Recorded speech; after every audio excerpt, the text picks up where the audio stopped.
set. So it's an honor to have you back. A friend of mine, Kid Rock, sometimes referred to as Bob.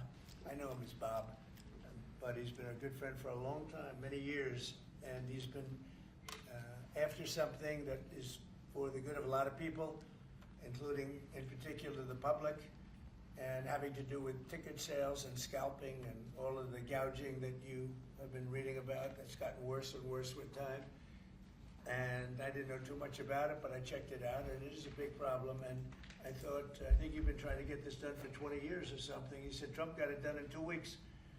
But we came up with a very serious EO, and I'm going to sign it now, and maybe I'll ask you, Will, to explain a little bit about it, please. Of course, sir. So this is an executive order, as you said, that deals with the ticket reselling business. For fans of live entertainment and for entertainers as well, the ticket reselling industry has become a huge issue. These people use bots and computer algorithms to buy up huge blocks of tickets and then jack up the price so that fans of live entertainers like Mr. Ritchie, I almost called him Mr. Rock, don't have access to concerts the way that they should. And when they do, it's at exorbitantly high prices. So what this executive order does, it charges the FTC and the Department of Justice with rigorously enforcing laws on the books in collaboration with state attorneys general that have power over consumer protection and other people who have the power to really crack down on this issue so that entertainers and fans won't be subject to these abusive and oftentimes illegal practices. Good. Thank you very much. Bob, you want to say something? Yeah, anybody it doesn't matter your politics. First off, thank you, Mr. President, because this has happened at lightning speed. I know you I want to make sure Alina Haba gets her credit too, because I know she worked very hard on this, but thank you for making this happen so quick. Anyone who's bought a concert ticket in the last decade, maybe 20 years, no matter what your politics are, knows that it's a conundrum. You buy a ticket for $100, by the time you check out, it's $170. You don't know what you can charge for it, but more importantly, these bots. You know, they come in to get all the good tickets to your favorite shows you want to go to, and then they're relisted immediately for sometimes a 400% or 500% markup. And the artists don't see any of that money. And, you know, ultimately, I think this is a great first step. I would love down the road if there would be some legislation that we could actually put a cap on the resale of tickets. And I'm a capitalist and a deregulation guy, but they've tried this in some places in Europe, and it seems to be the only thing that's us as artists be able to get the tickets into the hands of the fans at the prices we set. I'll be the first one to say, and I know the president doesn't like when I say this, but I'm a little overpaid right now. It's kind of ridiculous. I would rather be, you know, a hero to working class people and have them be able to come attend my shows and give them a fair ticket price. I can't control that right now, so hopefully this is a step to really be able to make that happen. I know a lot of artists and a lot of fans who love concerts and music are going to be very appreciative of you taking this And I action, think sir. Bob is more interested in the fans and the people that are having to pay crazy prices than he is the artist. Maybe the artist a little bit, but the fans a lot. I've spoken to him over the years about it, and it's been, it bothers him. It bothers a lot of other artists too. You see, does. the artists, and they go out with a $100 ticket and it sells for $2,000 the following night. And they seem to be able to sweep up the best locations too, which is pretty amazing. So They've only enforced that Bots Act one time, I believe. Yeah. A couple years ago in New York City, I think we got a couple $1 million fine. And that's the only time they've enforced that act. And who's the primary culprit? Who sells these tickets? It's the scalpers. It's these bots go in and they're automated, so you're But is there a company involved? You might not want to No, say. no. Well, there's reselling markets. Yeah. I think I know, Peter.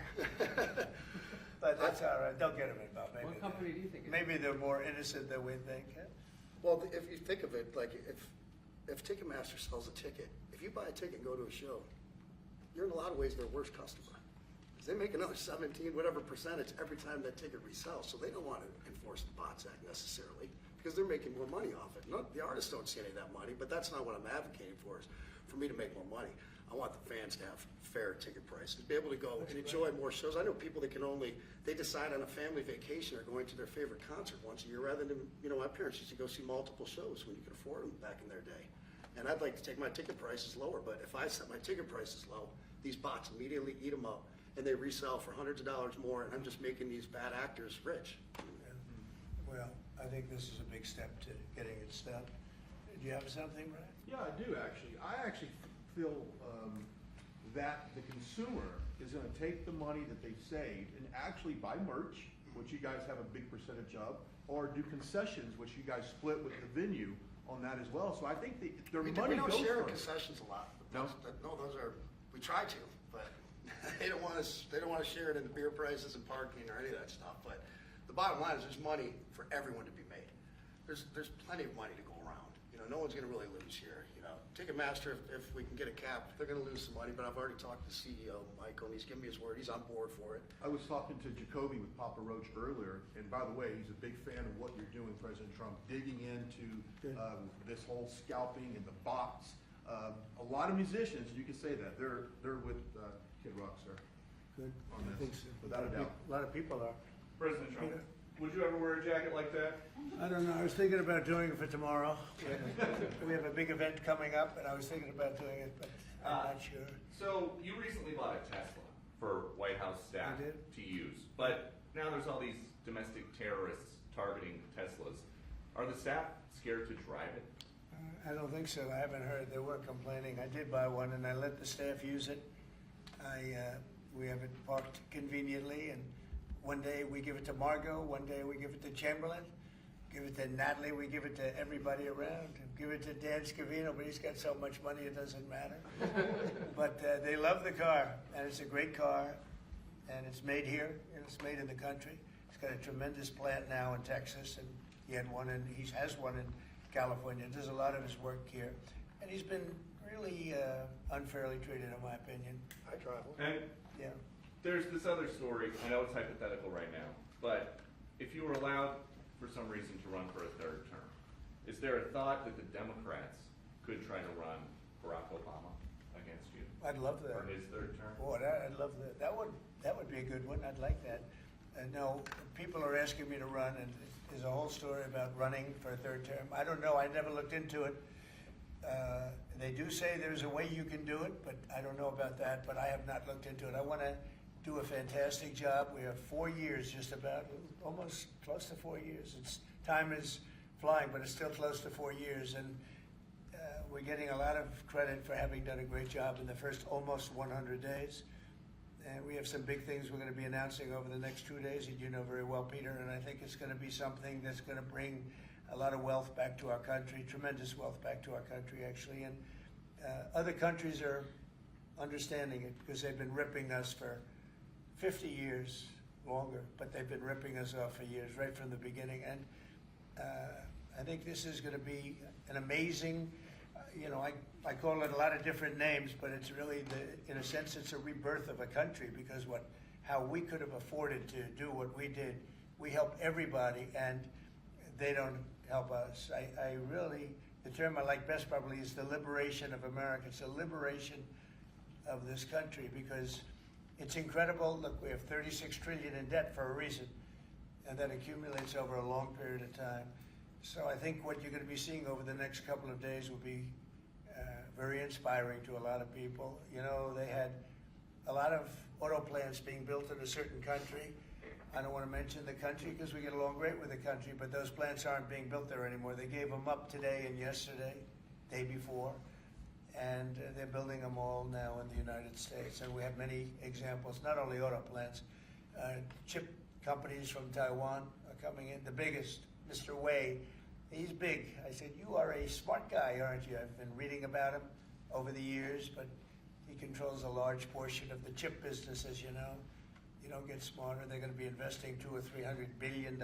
Apple's investing $500 billion. You know, they always built their places in China. Now he's building here.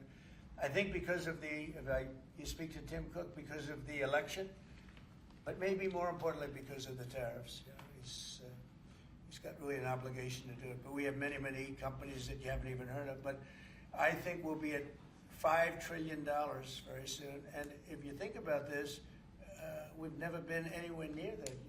I don't know if we've ever been at $1 trillion. What do you mean by that? We're 500. What do I mean by trillion? 5 trillion. What are you referring to, sir? I think that we're going to be at $5 trillion of investment. I think you're going to have investments very shortly. We're already 3.5, and we have commitments, verbal commitments for a lot more. And numbers like that have never been done in this country, and it's gonna get harder. This is in 2 months. It's really in less than 2 months, because since we've really gone out with it. And we have other interesting things happening, but to me, the whole tariff situation, and essentially they've done that to us for many years. So if we're anywhere near 5 trillion in 2 months, this could be numbers like the country's never seen. And every time you hear a dollar spent, that's another job, because the jobs are coming with it. So auto plants, chip plants, pharmaceuticals, lumber coming in. We have things happening in this country. I'm not sure that they've ever seen it. Steel, you know, we have tariffs on steel. They've been here for a while. Steel and aluminum. Nobody's ever seen anything like we're witnessing now. Nobody's ever seen anything. Most of you agree with that. I mean, it's nothing much you can't agree with.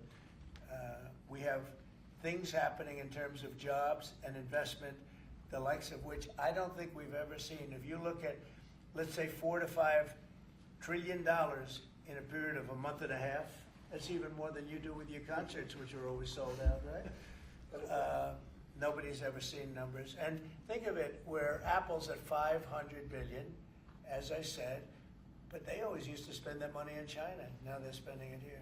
That means they're going to build, now they don't have any tariffs. Remember, there are no tariffs if you do your product here, if you build whatever it is in the USA. One of the things we're also trying to get is if you buy a car that was built in the USA, you get a deduction on interest. So if you go out and borrow money to buy a car, if it's built in the USA, never been done before. It's a big deduction for people that really aren't used to deductions, frankly, because people that buy cars like that are not big into the world of deductions, and now they're going to learn about deductions. So I think it's going to be great. Yeah. Mr. President, are you going to move ahead with a universal tariff or different individual tariff rates on a whole variety of different? Well, you're going to see in 2 days, which is maybe tomorrow night or probably Wednesday. You're going to see, and they're reciprocal. So whatever they charge us, we charge them, but we're being nicer than they were. We have a lot of countries, friend and foe. I always say friend and foe, but the friend in many cases is worse than the foe. They took advantage of us, and we are going to be very nice by comparison to what they were. The numbers will be lower than what they've been charging us, and in some cases maybe substantially lower, but we sort of have a world obligation perhaps. But we're going to be very nice. Relatively speaking, we're going to be very kind. Mr. President, you met with the chairman. Somebody said that about me the other day. He said, who doesn't know me very well, they said, you're such a kind person. And I said, say that again. They said, you're a kind person. I said, I've never heard that before. It was a weird statement. I was kind. Who said that? I've heard of words that, I don't know, I better not tell you. You know, I've been called a lot of things, but it's sort of a different kind of a word. It's like an old-fashioned word, isn't it? Mr. President, you met with the chairman of Stellantis today. Did Yes. he ask you for a pause on the auto tariffs? No. What was that meeting about? Just about some of the problems they have with the environmental, which we're going to clean up. Have any of the automakers? We're going to probably go back to 1920. If you look, we're going to go back probably to a 2020 standard. So we'll have 2020 standard, and that's just a few years ago. Oh, they're making it so difficult. All over the world they're making it. It doesn't mean a damn bit of difference either for the environment. It doesn't matter. They make it impossible for people to build cars. So we're going to be doing much different. 2020 is a strong standard, but they take it to a level now that makes it very difficult to build a car. So we're going to be bringing it back to a standard that is a very good environmental standard, but it makes it possible to build a car. Have you heard any concerns from the automakers, though, about the tariffs on parts that will go into effect over the coming weeks, about they what all that's going to know. mean for the price of Well, I gave them a American-made big break parts? for a month. I didn't charge them anything, for a big month, for that first month. And they brought a lot of material into this country because they could bring it in without tariff. If you look at Canada and Mexico, they were driving hundreds of thousands of cars into the market because they avoid the tariffs by doing it before the tariffs go on, which would be Wednesday. And I saw some of your shows where cars are lined up for miles and miles. Some of them didn't have fenders on them. Some of them didn't have the roof on yet. They're driving it here, brand new. They're driving it in because they want to avoid the tariffs. I let them have that. They sort of took advantage of it because, you know, that wasn't part of the deal, but that's okay. Are there any They're countries- great American car companies, and so I gave them a little break on that. Yeah. Are there any countries that you're not targeting on Wednesday? Well, it depends. You know, I said it's reciprocal. Not everybody has made a fortune, but almost everybody has, but not everybody. And the ones that haven't, we're going to be very nice to them. And on a separate issue. Because that word reciprocal is very important. What they do to us, we do to them. Okay. Can I just ask you briefly on President Putin? You said over the weekend, or indicated over the weekend, some frustration with him. How serious are you about imposing oil sanctions on No, I Russian want oil? to see him make a deal so that we stop Russian soldiers and Ukrainian soldiers and other people from being killed. But mostly it's Russian and Ukrainian soldiers. They're losing at least 2,500 human beings, beautiful human beings, a week. And I want it to stop. And some people would say, why do you worry about Russian soldiers or Ukrainian soldiers? I worry because it's like, they're just like you people, they're like us, they're like all of us. And I seem to have an ability to do those things, and if I can do that, I think it's a very worthwhile thing to do, and I think we will. And no, I want to make sure that he follows through, and I think he will. I don't want to go secondary tariffs on his oil, but I think, you know, it's something I would do if I thought he wasn't doing the job. I did it with Venezuela, secondary tariffs, and you know what happened? Every boat left the harbor. Did you see that? It was a beautiful thing to see. The whole harbor emptied out. My words weren't even finished. I have these massive ships. They're actually taking the hoses and dumping them into there. They couldn't get out of there fast enough because they know I don't play games. So I think he's going to live up to what he told me, and I think he's going to fulfill his part of the deal. Now, then you have Zelensky, and hopefully he's going to live up. I see he's trying to renegotiate the rare earth. You know, we did something because, as you know, the Europeans get paid back the money that they gave, and we don't, because Biden is an incompetent president. And he should have asked for rare earth, or he should have asked for the loans to be guaranteed in some form. That's what Europe did. Europe is in for probably $100 billion. And we're in for $350 billion. So we're in for more than 3 times. And now you could make it a little bit less than that, but it doesn't matter, whatever the number. We're in for substantially more than Europe. We could be in for $350 billion. They have no idea because Biden wasn't a good bookkeeper except for himself. And what happens is we made a deal for rare earth. It was all done.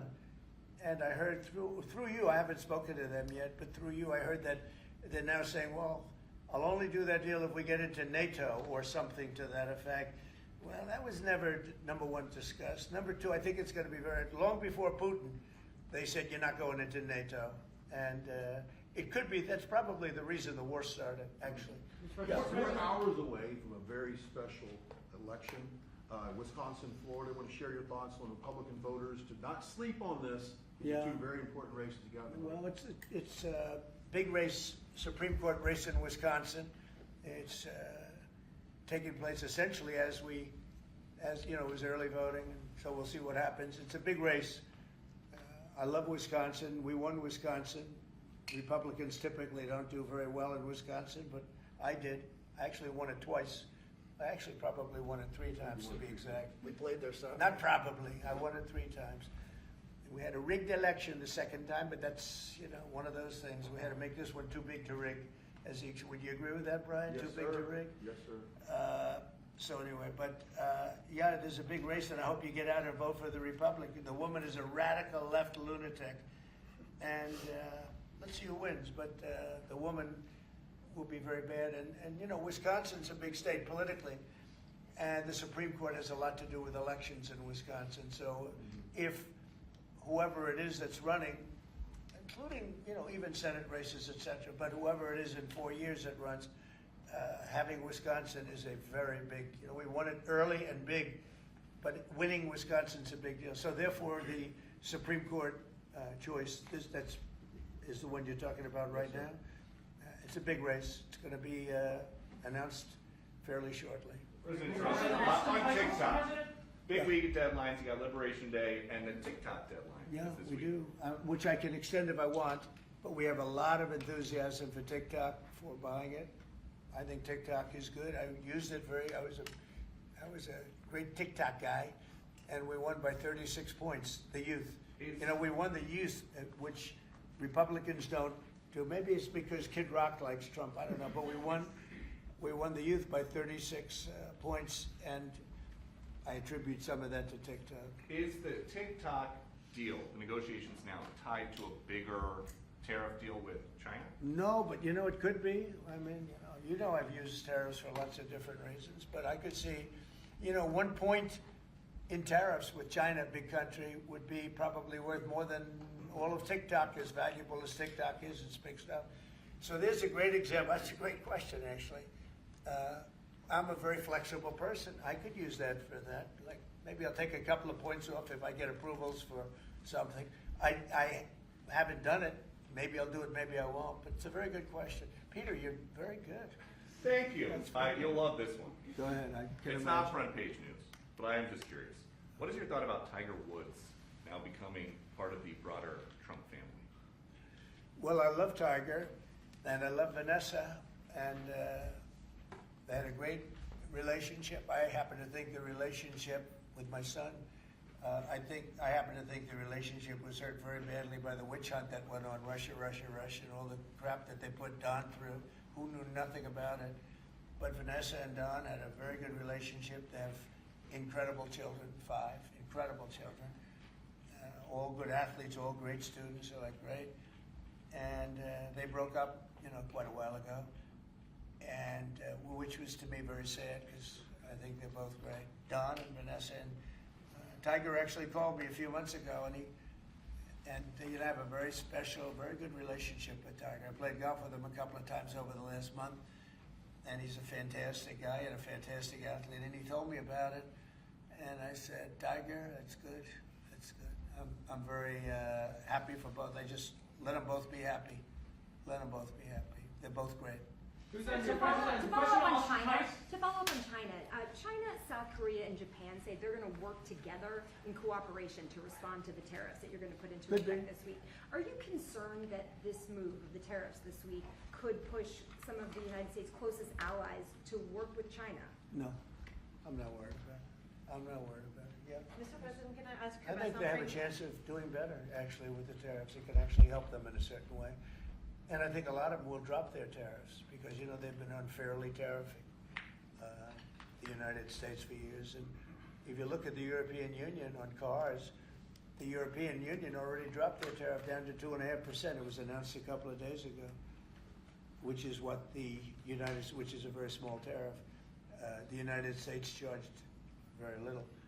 And I think I heard that India just a little while ago is going to be dropping its tariffs very substantially. And I said, why didn't somebody do this a long time ago? A lot of countries are going to be dropping their tariffs. And also what happened in France today, Mr. President, Marine Le Pen, the far-right leader, got convicted in court and is now banned from running for office for 5 years. Do you have a comment on That's a that? big deal. That's a very big deal. I know all about it, and a lot of people thought she wasn't going to be convicted of anything, and I don't know if it means conviction, but she was banned for running for 5 years, and she's the leading candidate. That sounds like this country. That sounds very much like this country. Okay, anybody else? You've been presented with a bunch of proposals for tariffs by your advisors that you're talking about that idea publicly. And who? That your advisors have presented ideas They to you do. about Oh, yeah. about tariffs and what to do in the next few days. Have you settled Well, on you're any- going to see, I've settled, a long time ago. Yeah. But we talk about it. We talk about it a lot. We want to do what's right for the country and even the world. It affects the world, not just this country. This has been the piggy bank for the entire world. So it really does affect the world, and that's important to me also. Yeah. Mr. President, in the past you have said that you want the quick return of Austin Tice, a Marine Corps veteran and a journalist who went missing in Syria over 12 years ago. Yeah. Have efforts been made to locate Austin Tice been extended beyond Syria, including potential leads in Iran? And do you have plans to get in touch with Miss Deborah Tice, the mother of Miss Austin Tice? And also at the same time, organizations like Hostage Aid Worldwide have been on the ground in Syria searching for Austin Tice for many years. Can I get your comment on the future potential future plans to locate Austin Tice and to bring him home finally? So we've been looking, as you know, for Austin for years. I don't know about Biden. I don't think Biden was looking for anything, but we were, and there's been virtually no sign. You know that. There's been no sign of Austin. An incredible young guy. Be less young now. It's been a long time. It's been many, many years. The mother is fantastic. She's a very committed mother that her whole life is to find her son, who was in Syria and just disappeared off the face of the earth. So, you know, a lot of bad things happen. But we're always, you know, we will never, until we find out something definitive, one way or the other, we'll never stop looking for him. But we have been, and the response, it's just a lot of dead ends. He's been gone for a long time. The problem is there's never been a sighting. You know, sometimes you'll have somebody you're looking for him and there's a sighting. There's never been a sighting of Austin, but we are out there and we have great respect for his family and for his mother. She's been unbelievable. Yeah, Mr. please. President, a question about. No, behind you. Oh, apologies. Yes, you've had outreach with the leaders of Russia and China. You've made an outreach to Iran. When are you going to plan to reach out to North Korea and Kim Jong-un? Anytime in the near future? Well, I do. I have a very good relationship with Kim Jong-un. Now, you people hate to hear that, but it's very important. I got along with him fantastically, as you know. It started off very rough, very nasty. Little rocket man, the whole thing was a nasty deal. And then one day we got a call that they'd like to meet. We met. We have a great relationship. And yeah, we have, there is communication, yeah. Mr. I President, think it's very important. You know, he's a big nuclear nation, and he's a very smart guy. I got to know him very well. Remember, I put my foot across the line, and then I walked across the line. I don't know if Secret Service was thrilled with that. They actually wasn't. They were not too thrilled. But I have a very good relationship with him. Yeah, we'll probably do something at some point. Yeah, please. Jeff. Who's on your short list, Mr. President, to replace Elise Stefanik as U.S. Ambassador to the UN? So we have a lot of good people that want it. First of all, Elise is fantastic, and I just don't want to take chances with you guys saying, how is the election going? We have a congressional election that's a little bit close. I guess the one is in good shape, but the other one's a little bit close. But Randy Fine is a great guy. They're both good candidates. They're very good. But it's, you know, a little bit, we want to be careful. And Elise is very popular in her district, and so am I. We won by a lot of points, and so did she. And there's a lot of people that wanted to run for it, but we have no idea, are they going to win it? I think it's just security. And I said, Elise, what about going back? Because they love you there, and she's going to take a big leadership position with Mike Johnson and the group, the speaker. And I can tell you that for the replacement, we have a lot of people that have asked about it and would like to do it. David Friedman, Rick Grinnell, and maybe 30 other people. Everyone loves that position. That's a star-making position. And so we'll see what happens. But we have a lot of people that are interested in going to the United Nations, as you can imagine. Yeah. So we get a quick music question. Favorite song to play live is what? And then my question for you, Mr. President, your favorite rally you did last year, 2024. What was your favorite one? Favorite song to play live? Yeah, favorite song to play live. Oh, that's a tough one. It'd have to be one of the hits, probably Cowboy or Ball with the Bar. There's a song that I've played every night that was never a singular hit that I probably should not say the words to in this office right now. And then for you, Mr. You never met a He does, certain by the person way, like his me. rallies are amazing. He does great and gets big crowds. He's really a star when it comes to that. He is a very talented guy. I would say maybe Madison Square Garden. Yeah. Because anybody that was there, the owner of the garden, Jim Dolan, who's, you know, to me always been terrific. He said this, he's never seen anything like it. when you announce Madison Square Garden, you know, it's a big arena, but we sell out big arenas. We sold out in Milwaukee. We sold out at every big arena. We never had empty seats. It's amazing. They talk about Bernie Sanders gets 2,000 to 3,000 people. Everyone said, these crowds, I get 107,000 people in New Jersey. In Butler, PA, we had over 100,000 the second time. We had 55,000 the first time. We have big crowds. I would say Madison Square Garden because I grew up in New York and the garden is great. Jim Dolan treated us well, but everybody said they, because I think I could have filled it up 10 times. We had hundreds of thousands of people that were stacked all the way back to the Hudson River and on the other direction back to Fifth Avenue. Nobody's ever said, I don't mean with a line, I mean like 50 deep this way. The streets were closed, the whole thing, it was crazy. And when you take that, you know, you want to do well at Madison Square Garden. You don't want to have empty seats. But we could have sold it out, Brian, 10 times, and everybody knew it. And I think we got a good indication that that's where the election was going.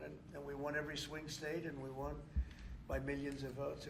It was a great election, yeah. Mr. President, the U.S. military transferred 17 individuals to El Salvador overnight. Did you discuss with your team whether these deportations would run afoul of any recent court orders? No, I do want to thank, however, the president. He has been unbelievable, and you know, in relation to us. But I think that our people have done an incredible job. You know, I got elected on the basis of getting bad people out of our country that shouldn't be here, very dangerous people out of our country, and that's what I did. And then you have a judge that wants to take over, and I can't imagine it can be allowed. If it was up to him, they'd all be put back in our country. These are killers. These are drug lords. These are really bad people. But I want to thank the president of El Salvador because he's done an amazing job. You saw it. Yeah. Elon Musk's special government tenure is coming to an end, 130 days, I think another month. Yeah. Do you want him to stay longer, or is it time for him to go back to running his companies in Europe? Well, I think he's amazing, but I also think he's got a big company to run, and so at some point he's going to be going back. He wants to. Would you want to keep him around? But I'd keep him as long as I could keep him. He's a very talented guy. You know, I love very smart people. And he's very smart, and he's done a good job. You know, Doge is. We found numbers that nobody can even believe, like 400 billion, 500 billion. It could be close to $1 trillion by the time they end on different things. And he's led the charge, and you've seen a lot of his people. And these are people that joined up. I always say they're high IQ people. I like high IQ people. And they've done a great job. No, at some point, Elon's going to want to go back to his company. I will say he's got, despite the way he's been treated, so he's an American patriot, but the way he's been treated with Tesla is just terrible. It's just terrible. Once he goes In fact, back- you have a Tesla, and you love it. You love it. He was saying before he bought a Tesla, he loved it. A lot of people are buying Teslas, I think, and I hope they are. He should not be treated that way. He's done an incredible service to our country. Well, once he goes back, is Doge going to keep operating even without Elon here? Well, I can't tell you that. I can say this, that a lot of the people that are working with Doge are the secretaries, you know, the heads of the various agencies, and they've learned a lot, and they're dealing with the Doge people. I think some of them may try and keep the Doge people with them, but, you know, at a certain point, I think it will end. But they have also gotten a big education, and they're doing a really good job. There'll be a point at which the secretaries will be able to do this work and do it very, you know, as we say, with the scalpel. And that's what we want. Yeah, Jeff? Mr. President, have you had any updates on the U.S. soldiers missing in Lithuania? I have. Can you give us an update? So 3 are no longer with us, and 1 is unfortunately probably in the same category, but they haven't declared that yet. It was a very heavy truck, like I told you, but I mean, really heavy. That lifted the heaviest equipment, and it would seem that the bank of a lake collapsed. You know, the weight is so big, and it was at night, and it was very cold weather, and ice, a lot of ice, and it's possibly slipped. And the weight is so enormous of this thing. It's a massively heavy vehicle, and if they slipped a little bit, that's probably what happened, and it flipped. And 3 are gone. and one is missing. On a separate topic, follow-up on immigration, did you see the video of the Tufts University student who was taken off the street by ICE agents last week in hoodies and masks? There's been a lot of criticism of that. Are you comfortable with how that was handled? Well, I haven't really looked at it in any detail, but I will. I mean, I have seen it quickly, but not, I wouldn't want to comment on it. Yeah, please. Yeah, Mr. President, would you be able to confirm recent reporting that you are making plans to go to Saudi Arabia next month? And if so, why is Saudi Arabia so important? So, I have a very good relationship with the Middle East. In fact, if you look at Michigan, I won the vote by a lot. People were a little surprised. And I have a very good relationship with Mohammed and the king. His son is Mohammed, he's great. Crown Prince, actually he's Prime Minister too. He's got a lot of good titles. But he's great, and the king has been wonderful. And if you remember, last time I went to Saudi Arabia, I put him first on the list because they agreed to buy $450 billion worth of American goods, military and otherwise. And they did, and it was an unbelievable day. It was in this gorgeous ballroom, and companies were there from many, probably 100 companies, and they were given anywhere from 40 or $50 million to less, and more actually. Okay, some of them were given numbers that were just many times that amount. I think we had a couple of $20 billion deals and big stuff. And it's a very rich country because of oil. And we are a very rich country ultimately when we straighten out because of oil. Oil is always good. And I agreed to do it again, and they've agreed to spend close to $1 trillion of money in our American companies, which to me means jobs. So they're going to spend hundreds of billions of dollars giving them to American companies that are going to be making equipment for Saudi Arabia and other places in the Middle East. And for that, I think it's worth it. I did it last time, $450 billion, and the press was there. It was one of the most unique days I've ever seen, where companies would get up and you're getting $20 billion. They named the company. The chairmen were all there, every chairman and top person in the company. You remember that, Peter? I don't know if you were there. You might be too young for that. I was on the Democratic campaign trail. Oh, that was boring. This was a much better deal. But it was amazing, actually. It was an amazing day. We sold and we partook in $450 billion worth of investment into American companies. And they announced the company, the amount of money, $1 billion, $5 billion, $25 billion. And the chairman of the company, many of whom, you know, well-known figures, prestigious figures, great business leaders, they went up, they shook the hand of somebody, and they would sit down, and we just had a big investment made. So it was a record. Nobody ever beat it before. $450 billion worth of jobs. I view it as jobs more than anything else. And now we're close to $1 trillion, so it's more than double the number that we did when I first came to office. And this trip takes place next month. It could be next month, maybe a little bit later, yeah. And we're going to Qatar also.